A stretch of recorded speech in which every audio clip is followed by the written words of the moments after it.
Today we're going to talk about the billionaire that is quietly wrecking our government. No, not this. We talk about him far too much. Today we're going to talk about Peter Thiel is the ultimate Bond villain, who is the puppet master pulling all of the strings, who believes that democracy is a failed experiment. He's got a plan, and trust me, you're not in it. You don't hear his name very often, and that is by design. See, he prefers to work in the shadows, which is why we're going to bring it to light. If you're new here, my account has already been banned once and is now being heavily watched by the TikTok odds. So every villain in my stories have a nickname. Peter's is going to be Gasteel because he is the Thiel. Gasteel was one of the main investors of PayPal with Alonia, which is where he made his first billions, and he's been using that money to dismantle democracy ever since. He once wrote, and I quote, "I no longer believe that freedom and democracy are compatible. Normal people have a midlife crisis and they go out and they buy a motorcycle or get a divorce. Gasteel decided that his midlife crisis would be overthrowing our democracy. His grand vision? Something called the Dark Enlightenment. Go ahead and Google it. I'll wait.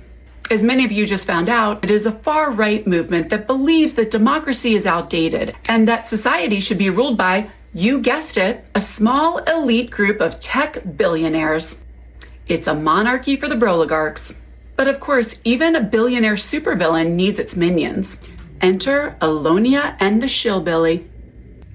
Gasteel and Alonia are old friends from their days of investing in PayPal. And Gasteel became an early investor in many of his companies. And surprise, surprise, once Alonia took over Twitter, he turned it into a fascist playground faster than you can say algorithmic radicalization. And Gasteel didn't just support Shillbilly. He bought and paid for his entire political career. In 2022, Gasteel dumped $15 million into Shillbilly's campaign. Why would he do that, you ask? Shillbilly's origin of a Gasteel puppet began way before his run for Senate. See, after cashing out on Hillbilly Elegy, Vladimir Futon didn't go back to Ohio to help his constituents. Instead, he cozied up to Petey, who hired him in 2017 to work for his venture capital firm. And if you haven't gathered as much already, Gasteel's been playing the long game. He wasn't just investing in Diet Mountain Douche's career, he was grooming him for political usefulness. With Gasteel as his biggest backer, setting the stage for his pivot into politics, Gasteel didn't just bankroll his campaign, he built him from the ground up, turning Shillbilly into the perfect Trojan horse for his anti-democratic agenda. And just like Alonia bankrolling Dumpy's campaign, Gasteel's investment in Shillbilly has paid off big time. Not just in policy, but in having a loyal lapdog pushing his oligarchic authoritarian fever dreams from the White House. The only freedom that Gasteel cares about is his freedom to rule over you. It isn't about innovation. It's about spying on you, selling that information to the government, and making billions while doing it. His company, Palantir, yes, named after the evil seeing stones in Lord of the Rings, because these guys don't even try to hide it, was founded with a grant from the CIA to create surveillance tools. And now Palantir is deeply embedded in law enforcement, ICE deportations, predictive policing, you name it. But Petey isn't working alone. Enter Larry Ellison, founder of Oracle, a company that I worked for 8 years.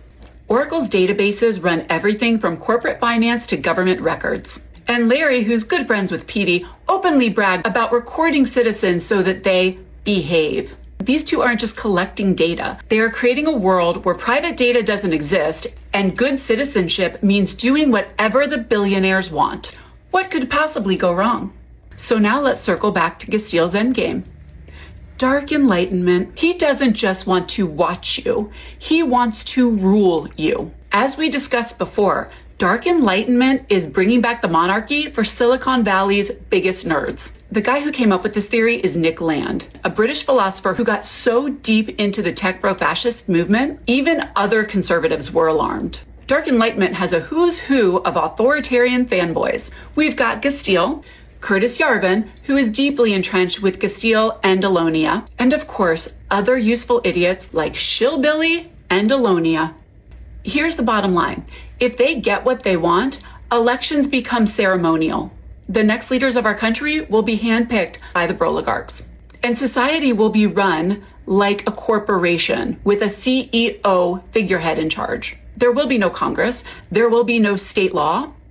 Everything will be consolidated under one dictator, Dumpy, who will have a CEO figurehead, Alonia and or Gastile, making all the decisions for everyone in the country. So again, Gastile and his billionaire buddies aren't just playing politics. They're waging a full-on war on our democracy while we are distracted by the circus that is Dumpy and Alonia. They are working to create a world where elections don't matter, billionaires rule unchecked, and surveillance keeps you in line. Guess what? They're currently winning. Project 2025 is 34% implemented.